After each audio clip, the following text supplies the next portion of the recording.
Shalom. Selamat pagi Bapak Ibu Saudara yang dikasihi oleh Tuhan Yesus Kristus. Selamat berjumpa dalam renungan embun surgawi. Dan kita masih tetap belajar dari kitab 1 Petrus pasal 1. Dan sekarang ini sampailah ayat 14 sampai 25. Dan saya memberikan tema renungan ini adalah hidup yang dikehendaki Kristus. Bapak Ibu Saudara yang dikasihi oleh Tuhan Yesus Kristus, setelah Rasul Petrus berusaha menguatkan iman kita dengan meyakinkan bahwa kita adalah orang yang dipilih oleh Allah, kita orang yang sudah dikuduskan oleh Allah, kita orang yang dipelihara dengan kekuatan kuasa Allah, kita orang yang terus dimurnikan iman kita dengan cara Allah mengizinkan ada pencobaan-pencobaan dalam hidup kita. Dan Rasul Petrus pun telah memuji saya dan saudara karena saya dan saudara percaya Yesus Kristus dan mengasihi Yesus Kristus. Walaupun saya dan saudara tidak melihat secara fisik tentang Tuhan Yesus Kristus, berbeda dengan Rasul Petrus dan teman-temannya atau rasul-rasul yang lain pada waktu itu. Dan sekarang ini Rasul Petrus ingin saya dan saudara memiliki hidup sesuai yang dikehendaki oleh Kristus. Itulah sebabnya saya memberikan tema hidup yang sesuai dengan kehendak Kristus. Yaitu yang pertama, hidup yang taat sebagai anak-anak yang taat. Seperti yang dikatakan dalam ayat 14, hiduplah sebagai anak-anak yang taat dan janganlah turuti hawa nafsu yang menguasai kamu pada waktu kebodohanmu. Mengapa harus hidup sebagai anak-anak yang taat? Karena orang yang percaya Yesus itu adalah orang yang sudah diberi kuasa menjadi anak-anak Allah, maka harus hidupnya taat kepada Tuhan Yesus Kristus, bukan kepada hawa nafsu yang dikuasai kedagingan. Dan dikatakan oleh Rasul Petrus, itulah masa kebodohan kita yang hanya menuruti hawa nafsu kedagingan saja. Tapi setelah percaya Yesus, yaitu taat kepada Kristus. Kemudian yang kedua, yaitu hidup kudus. Dikatakan dalam ayat 15, tetapi hendaklah kamu menjadi kudus di dalam seluruh hidupmu, sama seperti Dia yang kudus yang telah memanggil kamu. Kristus memanggil saya dan saudara supaya saya dan saudara memiliki hidup yang kudus, bahkan dikatakan menjadi kudus di dalam seluruh hidup kita. Artinya hidup kita berbeda dengan orang-orang yang belum percaya kepada Tuhan Yesus Kristus. Karena orang-orang yang sudah percaya kepada Tuhan Yesus Kristus memiliki buah-buah roh, yaitu kasih, sukacita, damai sejahtera, kemurahan, kebaikan, kesetiaan, kelemah lembutan, penguasaan diri, dan sebagainya. Sehingga perbuatan baik kita berbeda dengan perbuatan baik yang dilakukan oleh orang-orang yang belum percaya kepada Tuhan Yesus Kristus. Karena perbuatan baik kita muncul keluar karena buah Roh Kudus yang tujuannya hanya satu, yaitu hanya untuk memuliakan nama Tuhan Yesus Kristus. Selain itu tidak ada tujuan-tujuan secara pribadi untuk dirinya. Dan kemudian yang ketiga, saya dan saudara harus hidup dalam ketakutan. Ketakutan kepada Allah seperti yang dikatakan dalam ayat 17.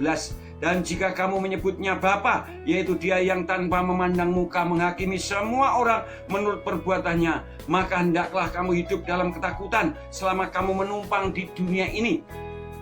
Selama kita menumpang di dunia ini harus hidup dalam ketakutan. Apa artinya?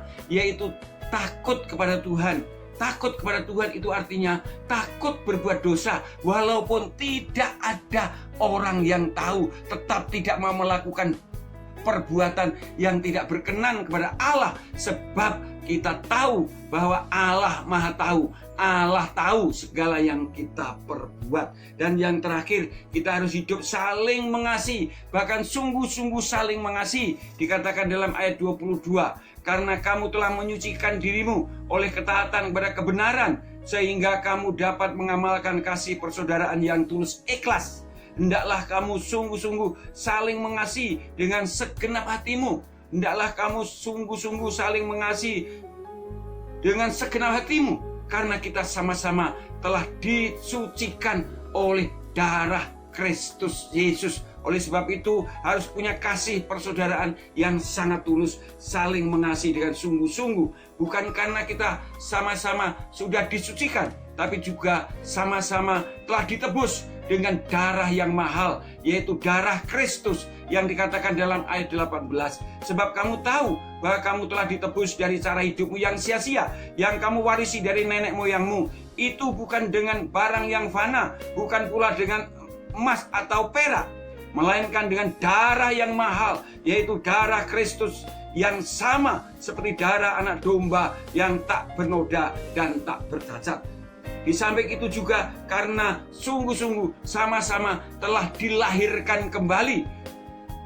Seperti dikatakan ayat 23, karena kamu telah dilahirkan kembali bukan dengan benih yang fana, tetapi dari benih yang tidak fana, oleh firman Allah yang hidup dan yang kekal. Ini sungguh luar biasa, karena kita sudah dilahirkan baru oleh firman Allah yang hidup dan yang kekal, artinya oleh Yesus Kristus. Karena Yesus Kristus adalah firman yang menjadi manusia.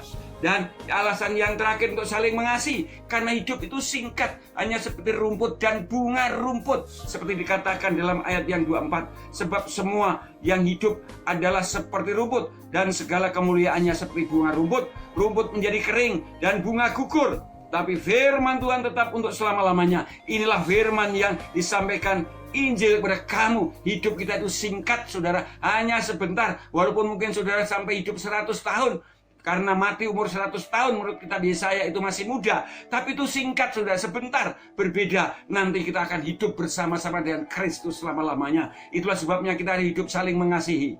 Kita harus hidup takut akan Tuhan. Kita harus sungguh-sungguh hidup kudus. Kita harus sungguh-sungguh hidup taat kepada Kristus. Kiranya firman Allah ini sungguh memberkati kita sekalian. Selamat pagi, selamat berkarya, Tuhan beserta kita. Amin.